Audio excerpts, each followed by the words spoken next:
ఏంటి మేడం బాగా ఎమోషన్ అయ్యారు. మాట్లాడలేని పరిస్థితిలో ఉన్నారు. మైక్ ఇస్తే కూడా మాట్లాడలేదు. ఏంటి అసలు పరిస్థితి? సార్ మేము చిన్నప్పుడు మా ఫాదర్ ఒక కండక్టర్ అండి, ఆర్టీసీలో పనిచేస్తారు. మా మావయ్య గారు కూడా రైల్వేస్. మా ఇద్దరిని వాళ్ళు మేము ముగ్గురు ఆడపిల్లలు అండి. మా ముగ్గురిని చదివించి ఇంత స్థాయికి తీసుకొచ్చారు. మేము ఇప్పుడు మంచిగా జాబ్ చేసుకుంటూ ఇప్పుడు ఈ పరిస్థితిలో ఉన్నాం సార్. అలాంటి పరిస్థితి నుంచి డెవలప్మెంట్ అంటే మా ఫాదర్ మాకు నేర్పించింది ఏంటంటే చిన్న స్థాయి నుంచి పైకి వెళ్ళమని. ఇప్పుడు మేము చిన్న స్థాయి నుంచి పైకి వచ్చాము సార్. సడన్గా మా ఇళ్ళన్నీ కూల్చేసి మమ్మల్ని మళ్ళీ అదే స్థాయికి తీసుకొచ్చేస్తే మా పిల్లలకి మేము ఏం సమాధానం చెప్పాం? మా ఫాదర్ చిన్నప్పటి నుంచి కష్టాలు పడ్డారు, మమ్మల్ని పెంచారు, ఇంతకు తీసుకొచ్చారు. ఇప్పుడు మేము ఇక్కడ నుంచి మా పిల్లల్ని పైకి తీసుకెళ్తామనుకుంటున్నాం. హైదరాబాద్ కూడా అలాంటిదే కదా సార్. ఇప్పుడు ఫస్ట్ ఎంత పరిస్థితులు చూసినా మన హైదరాబాద్లో ఎలా ఉండేది, ఇప్పుడు ఎంత డెవలప్ అయింది. ఇప్పుడు ఎంత డెవలప్ అయ్యి అందరికీ సురక్షితంగా ఒక ఎన్వైర్న్మెంట్ క్రియేట్ అయ్యి హైదరాబాద్లో ఇంత డెవలప్మెంట్ జరిగింది సార్ ఇప్పటి వరకు. ఇప్పుడు మూసి సుందరీకరణ పేరుతో ఉన్న ఇళ్ళని కూల్చేసి ఇంకా ఏదో బ్యూటిఫికేషన్ చేసి ఎవరికో ఏదో చూపించుకోవాలని ఇక్కడున్న ప్రజల్ని బాధ పెట్టడం కరెక్ట్ కాదు సార్. మేము ఎన్క్రోచర్స్ కాదు, మేము లీగల్గా అన్నీ వెరిఫై చేయించుకున్న తర్వాత బ్యాంకులు మాకు లోన్ ఇచ్చిన తర్వాత ప్రతి నెల ఈఎంఐ కట్టుకుంటూ జాబులు చేసుకుంటూ మా జీతాలన్నీ అందులోనే పెట్టి, సరే ఒక గూడంటూ ఉంటుంది, తిన్నా తినకపోయినా అందులోనే పడి ఉండొచ్చు, ఎవరు మనల్ని డిస్టర్బ్ చేయరు. ఇప్పుడేమో వాళ్ళు వచ్చి మీకు గూడు లేదు ఏం లేదు బయటికి పోండి అంటున్నారు.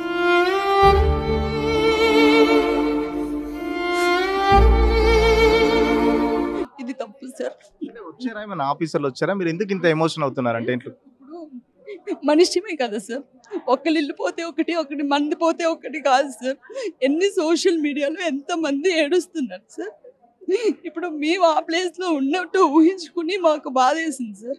వాళ్ళందరూ పెద్ద పెద్ద ఇల్లు మామూలు అన్ని ఈఎంఐలు కట్టుకుంటూ 70 లక్షలు పెట్టి ఒక దాని మీద వాళ్ళకి ఒక పెద్ద ఆయన ఏడుస్తుంటే ఎంత బాధ అనిపించింది సార్. కన్స్ట్రక్ట్ చేయడానికి ఎన్నో సంవత్సరాలు పడుతుంది, డిస్ట్రాయ్ చేయడానికి ఒక్క నిమిషం చాలు అని చెప్పారు సార్. ఆయన ఎంత బాధపడుతున్నారు సార్. 60 సంవత్సరాల పైనే ఉంటాయని, మా నాన్నగారు వయసు ఉంటుంది ఆయనకి.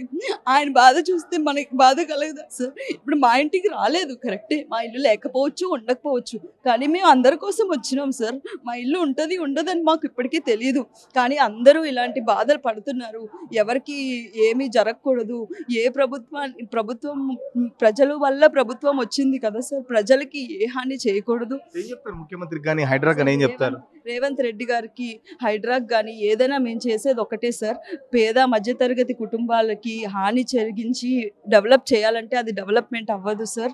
మీరు దయచేసి డెవలప్మెంట్కి సుందరీకరణకి మేము కూడా మీకు మా వంతు సహాయాన్ని అందిస్తాము. మా బిల్డింగ్స్ని రెగ్యులరైజ్ చేయాలనుకుంటే చేయండి. ఏదైనా కొత్త చట్టం తీసుకురండి. హైడ్రా పర్మిషన్ కావాలంటే మేము తీసుకుంటాం ఆ పర్మిషన్, మేము డబ్బులు కడతాము, మాది రెగ్యులరైజ్ చేయండి. మీరే చెప్పినారు కదా సార్, ఇంత కట్టుకున్న తర్వాత రెగ్యులరైజేషన్ అని ఒక స్కీమ్ ఉంటుంది, ఆ స్కీమ్లో మేము అప్లై చేసుకుంటే మీ ఈ బిల్డింగ్ని రెగ్యులరైజ్ చేస్తాము. సో చేయండి సార్, ఇప్పుడు రెగ్యులరైజ్ చేయండి. ఇల్లుని మాత్రం పోడగొట్టకండి. మీరు మూసి బ్యూటిఫికేషన్ చేస్తే మురుగు తీయండి, వాటిని సుందరీకరణ చేయండి. దీన్ని చెయ్యమనే కోరుతున్నాం. హైదరాబాద్ డెవలప్ చేయండి, కానీ మావి తీసేసి ప్రజలందరూ ఇబ్బంది పెట్టి చేయకండి సార్. దయచేసి ఇది ఒకటే మా విన్నపం. అని బాధ ఉంది, భయం ఉంది, అసలు నిద్ర పడతలేదు. నేను కూడా ఒక పేషెంట్నండి. మా సార్ పోయిన నుండి నేను కూడా పేషెంట్ని అయిపోయినా. సంవత్సరం అవుతుంది ఆయన వెళ్ళి కాలం చేసిండు. కనీసం నాకు మాట్లాడడానికి నోరు కూడా వస్తలేదండి. ఏం చెప్తారు హైడ్రాక్? లేకపోతే రేవంత్ రెడ్డికి ఏం చెప్తారు హైడ్రా గురించి? ఇల్లు మాత్రం మా ఇల్లు మాకు కావాలండి. ఇల్లు తీసేయాలనుకుంటే మా అందరినీ చంపేసి అక్కడనే తీసేసి ఇల్లు వేసుకోమండి. అంటే ఇల్లు తీసేసిన డబుల్ బెడ్రూమ్ ఆల్టర్నేట్ ఇస్తున్నాం, డబుల్ బెడ్రూమ్ ఇస్తున్నాం అని అంటున్నారు. ఎక్కడ ఉండాలండి? 10 మందిని ఎక్కడ ఉండాలా? 10 మంది చిన్న చిన్న పిల్లలు. ఆ డబుల్ బెడ్రూమ్ ఎక్కడ సరిపోతుందండి?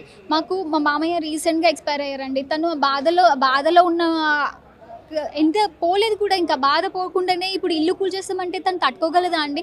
10 days నుంచి సరిగ్గా తినట్లేదు, నిద్ర కూడా పోవట్లేదండి. మేము ఎవరికి చెప్పుకోవాలి? మా టెన్షన్లు మాకున్నాయి. మా అత్తయ్య గారిని చూసుకోవాలి, పిల్లలు ఉన్నారు, చిన్న పిల్లలు ఉన్నారు. మేము అందరం 10 మంది ఎక్కడికి పోయి బతకాలండి? అసలు మాకు కాదండి. ఇప్పుడు మా జనరేషన్స్కి ఎక్స్పాండ్ చేసుకుంటూ వెళ్ళాలి, కానీ మళ్ళీ మమ్మల్ని జీరోకి పంపిస్తే మేము అక్కడ లోన్లు కట్టుకోవాలి. ఇప్పుడు లోన్లు అయితే క్లియర్ చేయడానికి లేదు కదండి. ఇప్పుడు సడన్గా వాళ్ళు వచ్చి లోన్స్ క్యాన్సిల్ చేయరు కదా.